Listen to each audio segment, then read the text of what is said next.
Finally, I got around to watching the trilogy before Lord of the Rings and The Hobbit.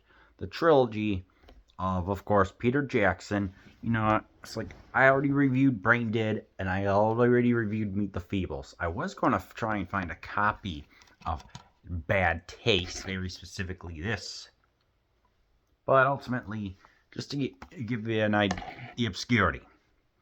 Use the Michigan E-Library. 400 different branches. Not one of them had a copy. Use the worldcat.org. All the libraries in the state, as you're aware. Not willing to give out a copy. I use my local video rental store, video exclusive. 20,000 movies. Not a copy. I'm just donating this just to give something. So how do I feel about this? Well, this is a passion project. Independent filmmaking at its finest. Bad taste. One thing the aliens hadn't counted on was Derek, and Derek don't run. Lord Crumb and his army of aliens have landed on Earth. Already a small town has been packed in boxes, ready to become the latest taste sensation to hit the galaxy. Earth's government issue on a full-scale alert and unleashed their first line of defense. The boys, Derek, Frank, Oz, and Barry. Will Lord Crumb succeed in turning the human race into Crumb's County Delights, or will the boys stop him? Find out the funniest and goriest cult movie of all time, Bad Taste, 92 minutes. Oh boy, this one's interesting. It's a parody of some of the concepts that you would see. It's like, yeah, let's get aliens and let's have them make a bunch of fast food. Like, let them make fast food that is made out of human beings, and it's just done.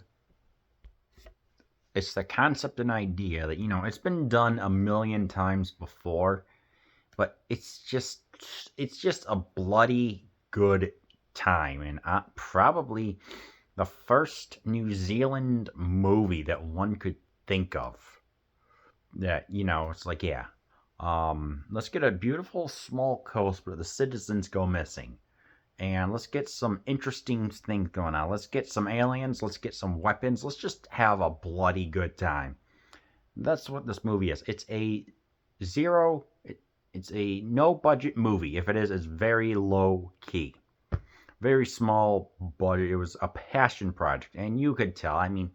This movie is, this is made with a 16mm camera. And which did not capture sound that well. More on that in a minute. For me personally, it's like sometimes I like to say my favorite scenes. Definitely the shootout with the aliens. When they have the various weapons like the Uzis and the a board and a chainsaw. And I'm just like, this is great. Let's just have a great big ol' action menagerie, I think is the word. A cornucopia of just violence, blood, and gore. And let's just do it so darn well and just have such a good time of just this town, just these aliens that are just around. Let's just go and disinseminate them all. Let's just take them all out. Let us just have some fun with this movie.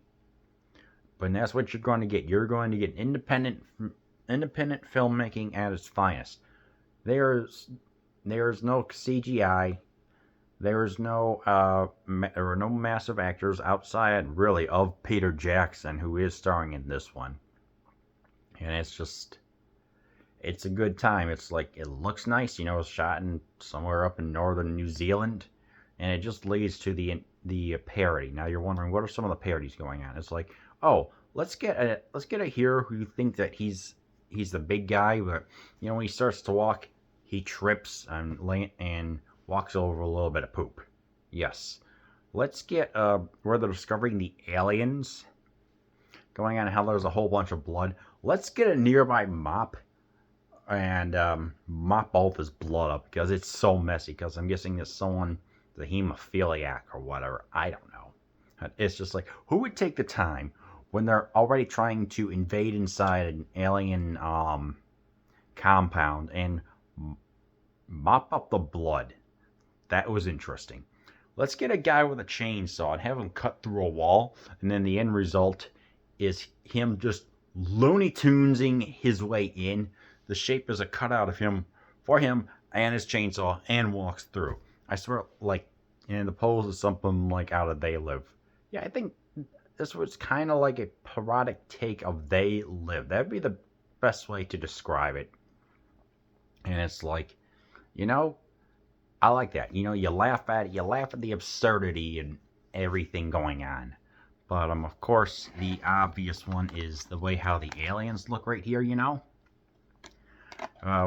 what's now the behind the scenes is what makes this interesting. Let's get 4 years to produce this film. Let's shoot it during the weekends when we all have our 9 to 5 job.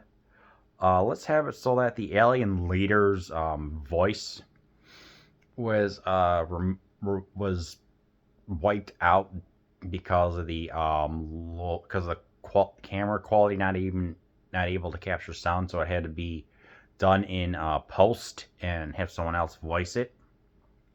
And it was eventually shown to some New Zealand like film festival or whatever, and they're like, do we need more movies like this or no? But apparently it got good enough because it showed the locales, and Jackson got, what was that, $2,500 or $250,000 to help advance his film career, which of course went to Meet the Feebles and Brain Dead. So that's what's going on. It's like, yeah, and you know, the aliens, you know, like the fact that for 4 years the guy had to, like, Jackson's family had to eat sausages because he commandeered the stove to bake all the practical effects of the aliens, and so you can just imagine how they had to eat sausages. All the irony.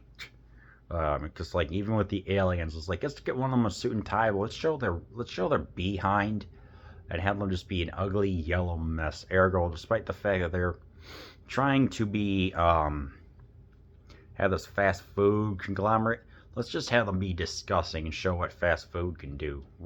So yeah. However, I do have a problem with the sound editing. It's bad, and we all know the reason why behind it. Peter himself said that in 2018 he's planning on remastering. 7 years later, buddy, it's like, you have the money from The Hobbit and The Lord of the Rings. You have your passion product. Please, this and Meet the Feebles need at least freaking subtitles, man, because I can barely hear anything. So, oh, yeah, that's what's going on. So yeah, this movie is crass. It's literal bad taste. It's a bloody good time. And so yeah, if you want to see that, then truly, I say I recommend Bad Taste.